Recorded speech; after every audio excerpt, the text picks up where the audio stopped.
દોસ્તો ઇન્ટિગ્રેશનમાં ઘણી વખતે એવી પરિસ્થિતિ થાય છે કે તમે ડાયરેક્ટ કોઈ ફોર્મ્યુલા કે કશું એપ્લાય નહીં કરી શકો, તો એ વખતે તમારી હેલ્પ કરે છે substitution method, and it is one of the most important method through out the integral. તમે જોશો ડેફિનેટ ઇન્ટિગ્રલ હોય કે ઇનડેફિનેટ ઇન્ટિગ્રલ હોય, બંને કેસમાં સબસ્ટિટ્યુશન મેથડ ખૂબ જ હેલ્પફુલ થાય છે. તો એનો ક્વેશ્ચન કઈ રીતે કરવો, એક ક્વેશ્ચન અહીંયા હું લઉં છું. સબસ્ટિટ્યુશન મેથડ માટેનો જે રૂલ હતો એ રૂલમાં તમારે ખાલી એટલું જ યાદ રાખવાનું છે કે તમને આપેલા ક્વેશ્ચનમાં 2 કે તેથી વધારે ફંક્શન તમને જોવા મળશે, અને એમાં 2 ફંક્શન એવા હશે કે એકબીજાના ડેરિવેટિવ હશે, અને એના જગ્યાએ તમારે સબસ્ટિટ્યુટ કોઈ અનધર વેરિયેબલ ટી કરવાનો થશે. તો એવો જ એક આ ક્વેશ્ચન છે. તો લેટ અસ સી. અહીંયા ગાડી ધ્યાનથી જોશો દોસ્તો, તો x into e raise to એક્સનું ડેરિવેટિવ થશે 1 plus x e raise to x.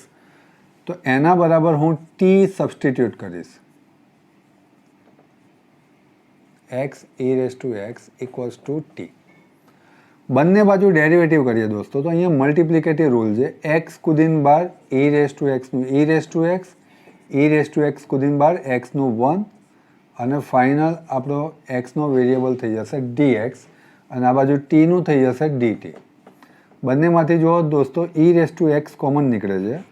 Therefore x plus 1 E raise to x dx equals to dt. એટલે તમારું ઇન્ટિગ્રલ ચેન્જ થઈ જશે.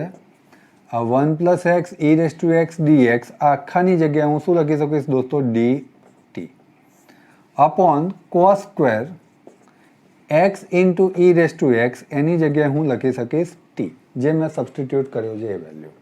એટલે હવે તમે જો કેટલો ક્વેશ્ચન મોટો હતો અને કેટલો ક્વેશ્ચન નાનો થઈ ગયો.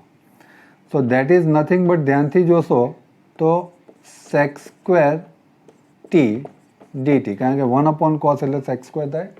અને તમારા ઇન્ટિગ્રલના અમુક ફોર્મ્યુલા યાદ કરો, એમાં સેક સ્ક્વેરનું ઇન્ટિગ્રલ થશે 10, અને ટીની ઓરિજિનલ વેલ્યુ પાછી રિપ્લેસ કરો તો તમારો ફાઇનલ આન્સર બનશે 10 x e raise to x plus C.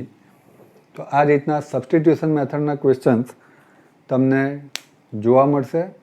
હજુ હું વારંવાર રિપીટિંગ ફોર્મમાં તમે જોશો કે દરેક વિડીયોમાં હું આ વાક્ય વારંવાર રિપીટ કરું છું કે please go through your all tutorials, tutorial 1 to 14.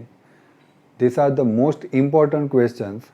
એની અંદર બધી જ ટાઈપના ક્વેશ્ચન્સ તમને જોવા મળશે, અને જે તમે છેલ્લા 3 કે 4 વર્ષના જીટીયુના પેપર સાથે મેચ કરશો, so you will find most of the same questions. Thank you friends, thanks a lot.